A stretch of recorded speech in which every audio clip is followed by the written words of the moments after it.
We all have an innate desire to be more generous, but don't know how. When it comes to the subject of giving, most of us feel like we have nothing left to give. What's worse, our fear of failure then keeps us from being generous.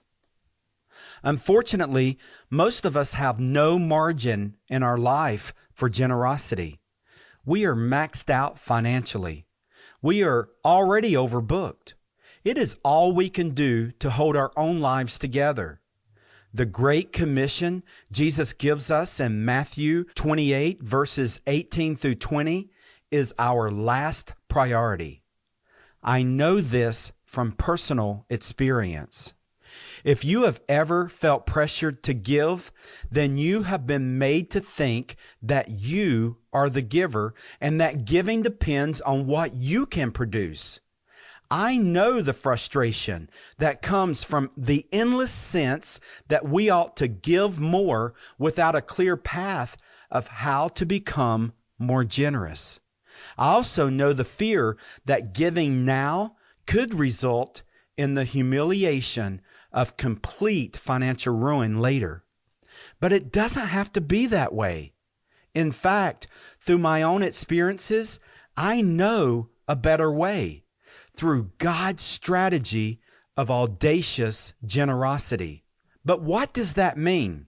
John 3:16 says, "For God so loved the world that he gave Jesus." God's plan has always been Jesus, and his strategy has always been audacious generosity. Let's define audacious generosity. Audacious is an adjective describing a willingness to take surprisingly bold risk. Generosity is a noun identifying the quality of being kind and plentiful. Now, putting the two together, audacious generosity is a willingness to take surprisingly bold risk by being kind and plentiful. This is an attribute of God we see demonstrated throughout Scripture. We all have an innate desire to be more and give more.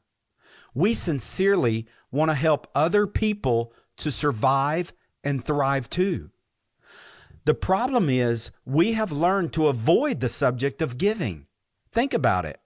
How many people do you know who wake up every morning excited to be more generous? I'm willing to guess it's not very many. Jesus promises that it is more blessed to give than to receive. In the pages that follow, I will uncover those blessings of God that result only from giving through his strategy of audacious generosity.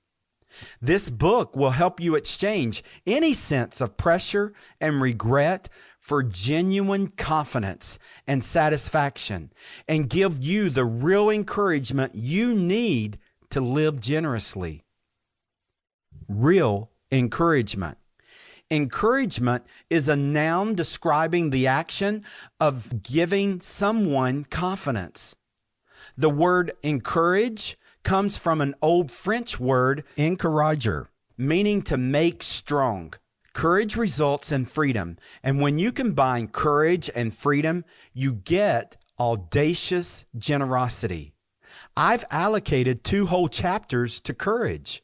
By the end of the book, you will be in courage, and courage will be in you. If there is anything the world needs today, it is more courage. Encouragement also means the persuasion to go the right way. By the end of the book, you will not only see that audacious generosity is the right way to go, but you will also know exactly how to get there.